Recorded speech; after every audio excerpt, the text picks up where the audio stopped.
Hey, what's up, metal and heavy music fans? It's Flight of Icarus again with MetalTrenches.com, and I've got 5 deathcore albums to get you into the genre.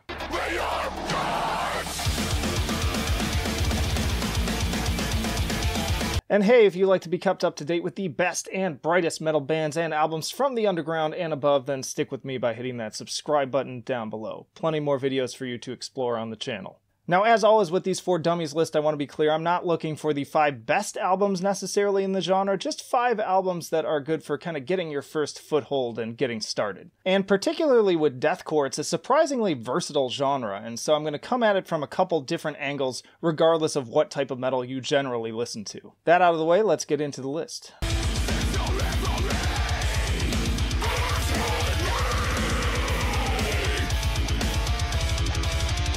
Alright, first up we've got Within the Ruins with Phenomena. If you are in for just amazing guitar work, then this is the band you definitely want to start with. It was definitely an entry-level band for me, and that's what really struck me is I was big into a lot of metalcore bands that were on the more like technical and progressive side, and I kind of stumbled my way into checking these guys out, and man, it's just wild what these guys can do on the fretboard. It's just non-stop riff heaven, constant hooks, constant soloing. There's a djenty vibe to it, but maybe not necessarily in the way that a lot of other bands utilize that sound. And then it's just fun. Like, this is the band that actually inspired me to record this particular list today. I went for a run, I hit shuffle, and one of their songs just happened to pop on. It was from their latest album, which I also considered including on this list, but ultimately, like, I was just banging my head. I ended up switching away from shuffling all of my music to just having a Within the Ruins run, and what a glorious run it was. So much energy across the board, and it's also fun conceptually. All of the songs on this album are based on comic book characters, and so if I recall, there's like songs about the Joker, songs about Venom. The opening track, Gods Amongst Men, which I played a little snippet of at the beginning, it's actually a conversation between Magneto and Dr. Xavier about what to do about the humans and how to interact with them, and it just has that pivotal Magneto moment of, "We are gods!" And it's, man, like every song in this album is like that. So much fun. They don't take themselves too seriously, but they are serious musicians. Please check them out if you haven't already.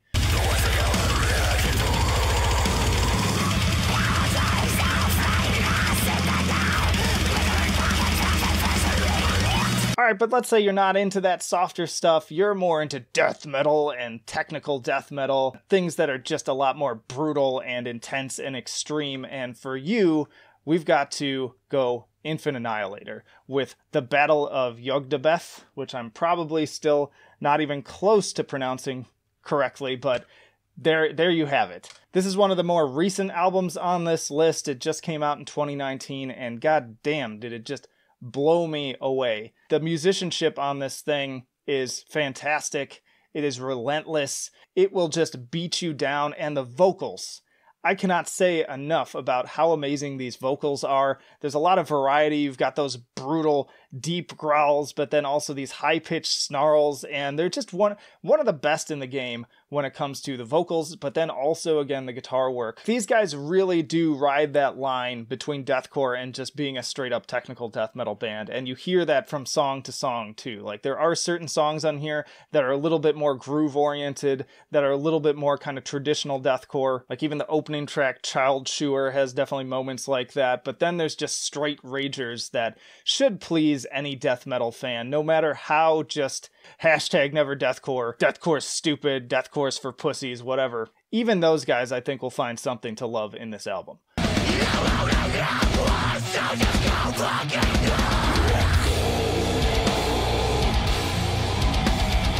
Alright, swinging the pendulum back in the other direction. Maybe that's a little bit too intense for you, and maybe you're more into listening to things like Korn and stuff of that nature, kind of the new metal, more alternative metal variety. And for you, I have a classic band here with Suicide Silence, and I've chosen the album The Black Crown. And so I'll definitely get a lot of comments in terms of why would you pick that album over particularly the 2 that preceded it. Those tend to be more of the classic fan favorites. But again, I picked this one because, like, at this point, They'd always been a nu metal influenced band, and they very much wear it on their sleeve with this album. Jonathan Davis even makes a guest appearance on one of the songs, and it's just a nice kind of combination of those two worlds colliding. You've got those classic deathcore grooves, you've got Mitch with his last time on vocals before his untimely demise, and I love his high-pitched screeches. Like, say what you will about him, he's not really the most innovative deathcore vocalist out there, but as far as like that early sound, there's a reason why he's very much attached to it. And then you've got those classic scream-along moments. You heard one of them at the top here with that clip from You Only Live Once. Some people, again, if you're on the heavier side, this is going to be a little bit maybe corny for you. But again, if you're just trying to get your foot wet, you're trying to, just test the waters, see how things go with deathcore, and you haven't really listened to anything particularly intense or on the more extreme side, I think that this is the perfect gateway to everything beyond that.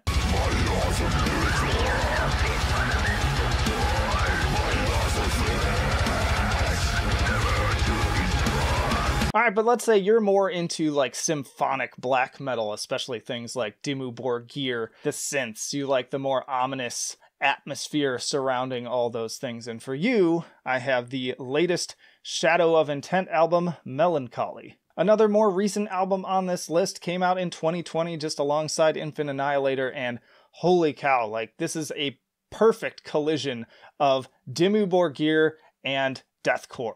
You've got these big, massive, ominous synth atmospheres just surrounding you and very much on par with the likes of Death Cult, Armageddon. But then you've also got the grooves. You've got more vocal variety again. This is another case where I feel like this band really brings some of my favorite vocals in the genre. Extremely grimy at times, but then also like Dimmu Borgir seeps into these vocals as well. There are parts on here where they use certain effects and certain just intonalities that very much remind me of things that Shagroth has done in the past. Those kind of deep, croaky, sort of spoken word sections even, but then also the just classic sounding black metal screams. You've got the death growls, you've got the deep bellows. And yeah, Shadow of Intent, there's a reason why you've probably heard their name floating around a lot. These guys are becoming very quickly the darlings of the underground, and I think they've outdone themselves on this album, and they're on their way up. They're on their way up and out of that niche into like potentially something that could become a little bit more mainstream. So I'm definitely excited for them for that, and they absolutely deserve it.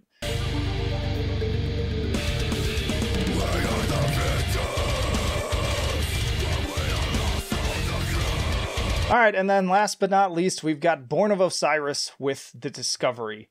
This is just an all-around incredible album that I feel like I always want an excuse to talk about. Another one that's very synth-infused, and this is like the perfect balance. When you ask people what's your favorite Born of Osiris record, this one very commonly comes up, and it's because it's got the intensity and more just straight-up death metal heavier influence of their earlier albums, but then also right up to the peak of where the synth elements still pleased that crowd. After this point, I love their albums after this as well, but after this point, they started to kind of turn away some of the more hardcore, again, dyed-in-the-wool death metal fans out there because they probably felt that the synth lines were getting a little too cheesy, a little too dancey even. They started implementing a little bit more kind of clean singing into their sound. Again, I'm fine with it, but it's not for everyone. But again, this album is the one where it's like the perfect balance. You get both sides of that. It's still dark and intense and brutal and also very technical. Again, people who like technical death metal and progressive death metal too on some level, you're going to really dig these guitar lines.